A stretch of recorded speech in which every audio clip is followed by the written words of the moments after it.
క్రీస్తునందు ప్రియమైనటువంటి సహోదరులారా, మన ప్రభువును రక్షకుడైన యేసుక్రీస్తు నామం పేరిట మీకు వందనములు తెలియజేస్తున్నాను. ఈ ఉదయకాల సమయంలో ప్రతిదినం దేవునితో అనే ఈ కార్యక్రమం ద్వారా ప్రతిరోజు కూడా మనము దేవుని సన్నిధిలో కొన్ని నిమిషాలు గడుపుతూ ఉన్నాం. అలాగే ఈరోజు కూడా మనము దేవుని సన్నిధిలో కొన్ని నిమిషాలు గడుపుదాము.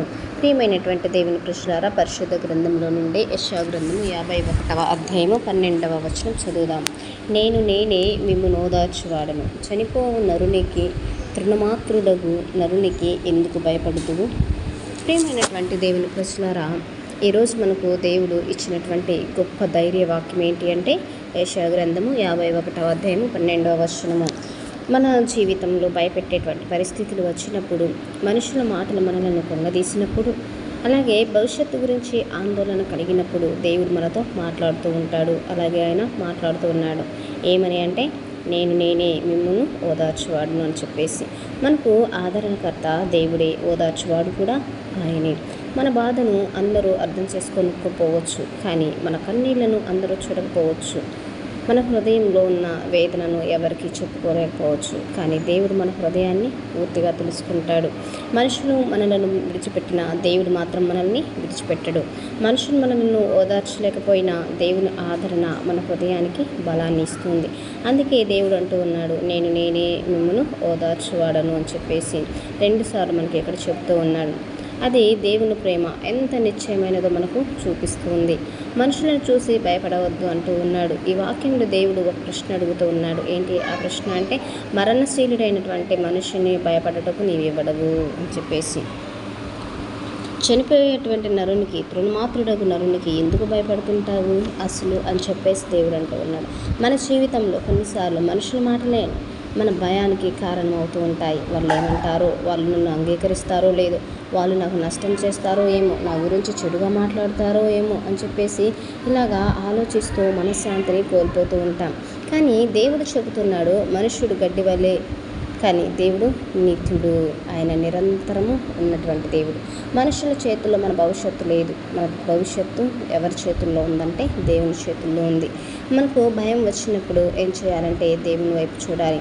భయం వచ్చినప్పుడు మనం సమస్యను మాత్రమే చూస్తూ ఉంటాము. అది చూస్తే భయం పెరుగుతూ ఉంటుంది, కానీ దేవుని చూస్తే విశ్వాసం పెరుగుతుంది. ఇశ్రాయేలీలు ఎర్ర సముద్రం ముందు నిలబడ్డప్పుడు ఒకవైపు సముద్రం ఉంది, మరోవైపు ఏమో శత్రువులు వస్తూ ఉన్నారు వెనుక. వారికి ఇక మార్గం అనేటువంటిది కనిపించలేదు, కానీ దేవునికి మార్గం తెలుసు. అదేవిధంగా ఈరోజు మీ జీవితంలో మార్గం కనిపించకపోవచ్చు, పరిస్థితులు మీకు వ్యతిరేకంగా ఉండవచ్చు, కానీ దేవునికి మార్గం లేని చోట కూడా మార్గం చేయగలిగినటువంటి శక్తి ఉంది. దేవుని ఆదరణ మనలను నిలబెడతా ఉంది. ప్రియులారా, దేవుడు మన మనుషుల సమస్యలను మాత్రమే తొలగించేటువంటి దేవుడు కాదు, సమస్య మధ్యలో మనలను నిలబెట్టేటువంటి దేవుడు కూడా. కొన్నిసార్లు దేవుడు తుఫానును వెంటనే ఆపకపోవచ్చు, కానీ తుఫాను మధ్యలో మనకు ధైర్యాన్ని ఇస్తాడు. కొన్నిసార్లు కన్నీళ్ళను వెంటనే ఆపకపోవచ్చు, కానీ కన్నీళ్ళ మధ్యలో మన హృదయానికి ఆదరణ ఇస్తాడు. అందుకే ఈరోజు మీరు ఒంటరిగా లేరు. మీకు దేవుడు ఉన్నాడు, మీకు ఆదరణకర్త ఉన్నాడు, మిమ్మల్ని ఓదార్చేవాడు ఉన్నాడు, మీ కన్నీళ్ళను చూసేటువంటి దేవుడు ఉన్నాడు, మీ భయాన్ని తొలగించే దేవుడు ఉన్నాడు. కాబట్టి ఈరోజు మీ హృదయంలో ఉన్నటువంటి భయం తీసివేయండి. మీ యొక్క హృదయంలో భయం ఉంటే ఆ భయానికి బదులుగా దేవుని యొక్క వాక్యాన్ని గుర్తుపెట్టుకోండి. దేవుని వాక్యాన్ని హృదయంలో దాచుకోండి.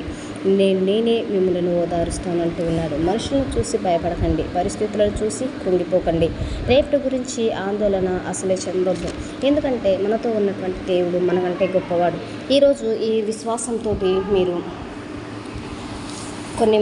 కొన్ని ధైర్యంగా ఉండేటువంటి మాటలను మీరు పలికినట్టయితే మీకు ఎల్లప్పుడూ కూడా దేవుడు ధైర్యాన్ని ఇవ్వడానికి సిద్ధంగా ఉన్నాడు.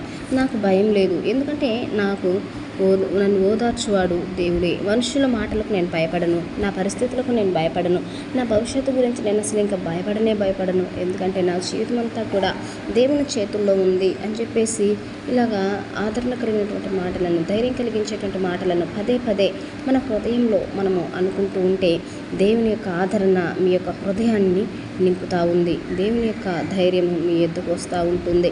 కాబట్టి ఈ విధంగా మీరు ఎప్పుడైతే నమ్మకమైనటువంటి మాటలతో దేవుని నమ్మకంతో ఉంటారో అప్పుడు ప్రతి భయమంతా కూడా కొట్టివేసి దేవుడి ధైర్యాన్ని మీకు అనుగ్రహిస్తాడు. మీలో ఉన్న భయమంతా దేవుని తొలగిపోవునుగాక. దేవుని సన్నిధి మీకు తోడుగా ఉండునుగాక. ఆమెను ప్రార్థన చేసుకుందాం. పరిశుద్ధమైన తండ్రి, నీ పాదములు వందనాలు, స్తుతులు, స్తోత్రములు చెల్లిస్తున్నాను. దయగలిగిన తండ్రి, కృపగలిగిన యేసయ్య, ఈ ఉదయకాల సమయంలో తండ్రి మాతో మాట్లాడావు. నేను మిమ్మల్ని ఓదార్చువాడను అంటూ ఉన్నావు ప్రభువా. ఎవరైతే ఆదరణ లేక బాధతో, దిగులతో, వేదనతో, కన్నీళ్లతో ఉంటూ ఉన్నారో ప్రతి ఒక్కరి చింత యావత్తులు కొట్టివేసి వారందరినీ ఓదార్చువాడవుగా మీరున్నారని నమ్ముతున్నాను తండ్రి. ఈ వాక్యం విన్న ప్రతి బిడ్డను మీరు దీవించి బలపరచండి. ఎవరు ఇలాంటి సమస్యతో ఉంటూ ఉన్నారో ప్రతి ఒక్కరి సమస్యను తీర్చి వారిని ఓదార్చువాడవుగా ఉండుమని యేసు నామమున ప్రార్థిస్తున్నాను తండ్రి. ఆమేన్.